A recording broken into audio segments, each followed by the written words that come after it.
E essa presença, o que é que poderá representar? Ele disse que os europeus precisavam de umas joelheiras para se ajoelharem perante Trump, tal a situação em que se tinham colocado. E isto é um apelo à revolta contra Donald Trump, contra as políticas de Donald Trump, a explicar que Donald Trump não é os Estados Unidos e que Donald Trump, verdadeiramente, os líderes europeus não deverão ter medo de o enfrentar. Não é afrontar, mas enfrentar. E o que o governador da Califórnia vem dizer aqui, sendo o presumível ou muito potencial candidato democrata às eleições de 2028, é que a Europa, os Estados Unidos não se esgotam em Donald Trump.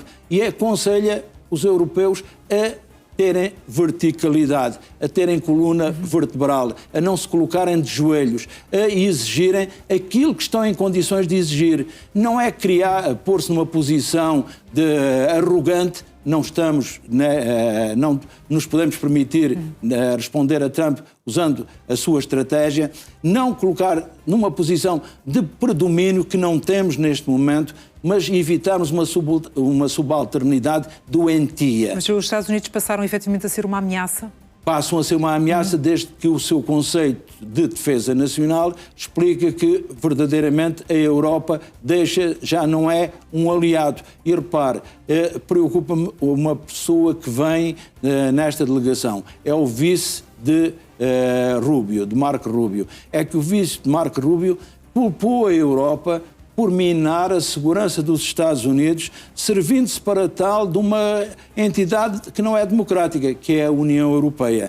Quer dizer que Marco Rubio tenta controlar o seu vice, que esse sim tem uma posição muito próxima de J.D. Vance. Mas a questão é, a Europa estará preparada para a eventualidade de haver aqui um novo embate? A Europa está a preparar-se. E o que estamos aqui a perceber, porque é que há este Conselho Informal, era para tentar que estas duas visões, que são antagónicas, se compatibilizassem e percebessem que não se pode mostrar uma visão fragmentada. Porque se a Europa... Podemos assumir que foi uma preparação. Foi claramente uma preparação. António Costa não tem desempenhado o cargo com grande proeminência, não tem tido uma grande visibilidade. Ursula von der Leyen tem praticamente o colocado quase sempre na penumbra, e aqui temos António Costa a explicar que o Conselho Europeu é que é o órgão intergovernamental fundamental da União Europeia e por isso mesmo é ele que deve definir as grandes linhas de atuação da Europa, da União Europeia no caso. Este dado é importante, porque se temos duas posições extremadas, se depois temos países que se revêem muito pouco, na Fortaleza de Visegrado, revêem-se muito pouco no modelo europeu, é evidente que a Europa passa a falar pelo menos a três vozes. Não é possível. O que este Conselho Informal pretendeu é compatibilizar dentro do possível a posição europeia para mostrar que temos um modelo que, ainda não sendo unânime, apontará para essa unanimidade e que nós, portanto, vamos definir uma estratégia. Vamos, portanto, fazer o que eu tantas vezes aqui chamo a nossa parte, o nosso trabalho de casa. E o que acontece é que se esta imagem passar junto dos Estados Unidos, nós percebemos claramente que do outro lado Trump é como um rei português, chamava-se Dom João I. É forte com os fracos e fraco com os fortes. Trump é rigorosamente a mesma coisa. Ele não fala para Putin e para Xi Jinping como fala para os líderes europeus. Fala de acordo com... Trata-os como o elo mais fraco. Trata-nos como o elo mais fraco, aquele elo que se pode utilizar e deitar fora, como sendo descartável. Ora, ele sabe que nem a NATO é descartável, nem para a União Europeia, nem para os Estados Unidos, e que, verdadeiramente, havendo elementos que precisam de ser negociados, como a questão das tarifas, é evidente que não pode impor sempre a sua vontade. E este tem sido o erro de Donald Trump, é tratar os aliados como se fossem inimigos, como se fossem concorrentes, em vez de serem complementares, que é o que se pretende, é uma ideia de complementaridade.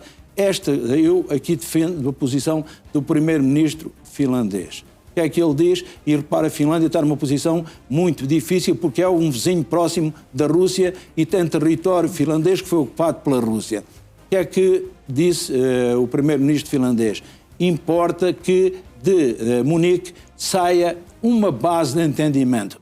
Se mostra claramente que a relação transatlântica não terminou, porque não é do interesse nem dos Estados Unidos, nem da União Europeia, nem da Europa. É importante percebermos que, havendo aqui elementos que não estão a correr dentro de uma pretensa normalidade, havendo aqui elementos que precisam de ser discutidos, precisam de ser negociados, tem de haver cedências das duas partes. E esta presença da delegação norte-americana com 50 pessoas, com estes democratas também, mostra o quê? Que também nos Estados Unidos não há uma visão uniforme.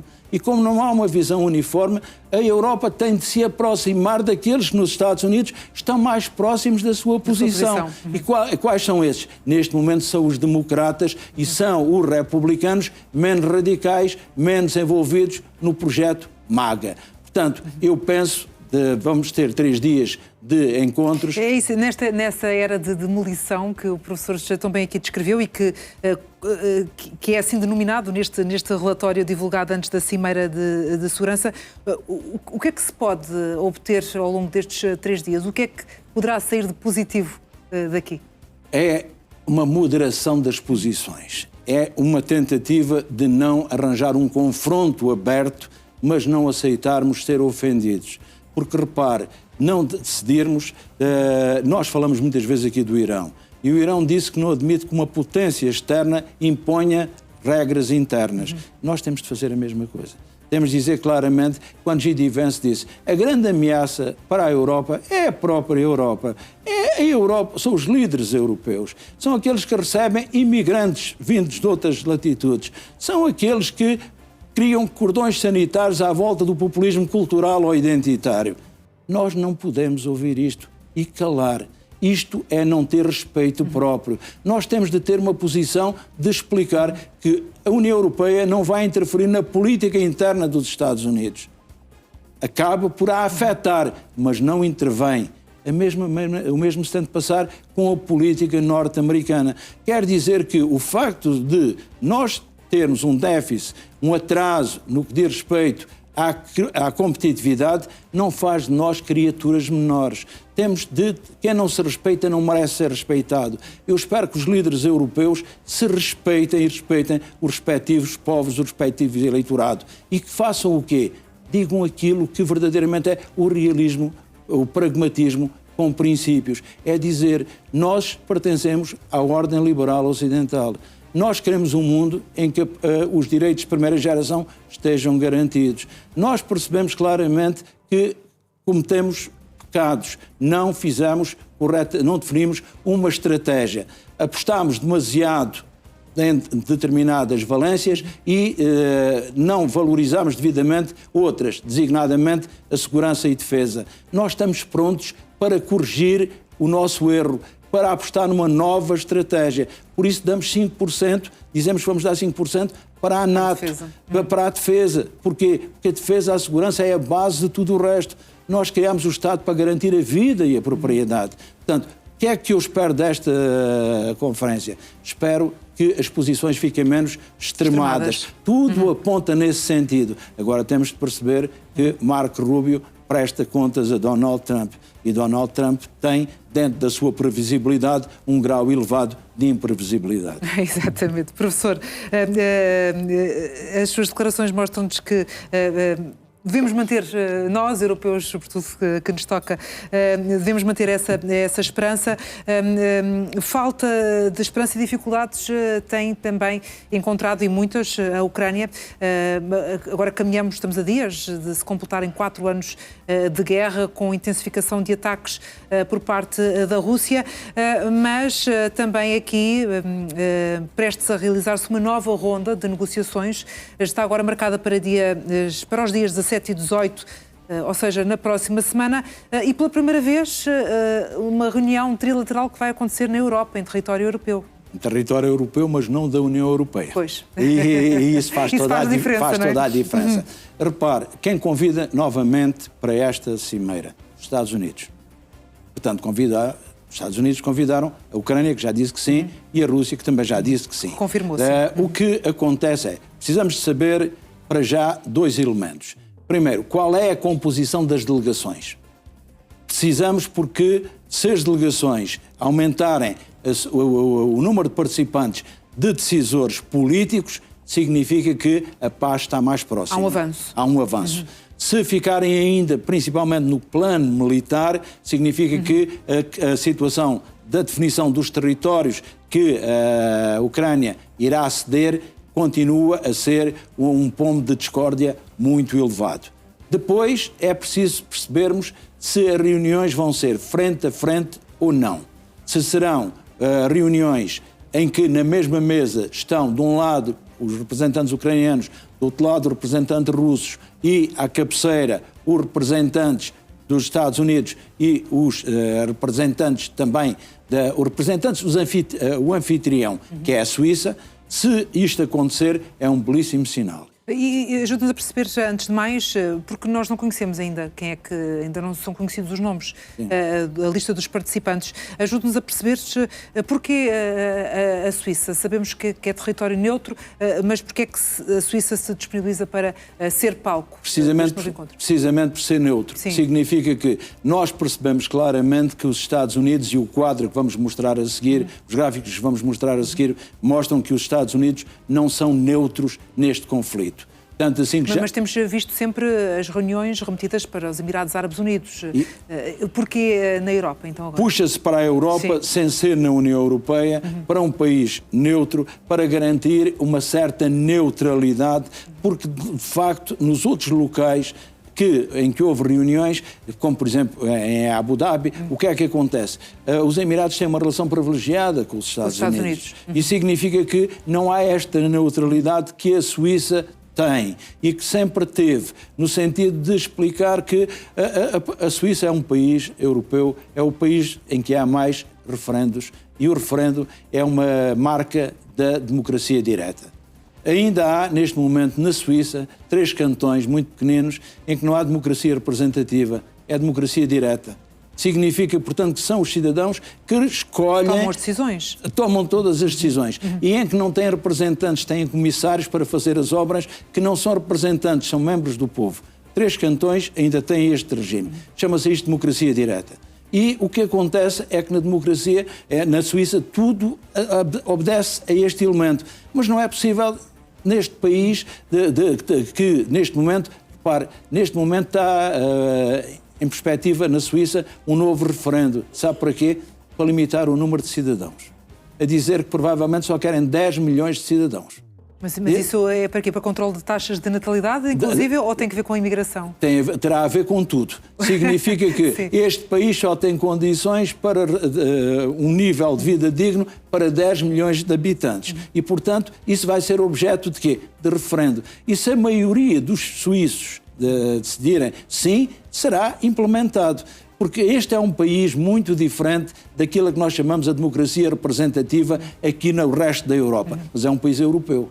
E como é um país europeu, todos os contratos, todos os elementos que afetem a vida dos suíços têm de ser objeto de referendo.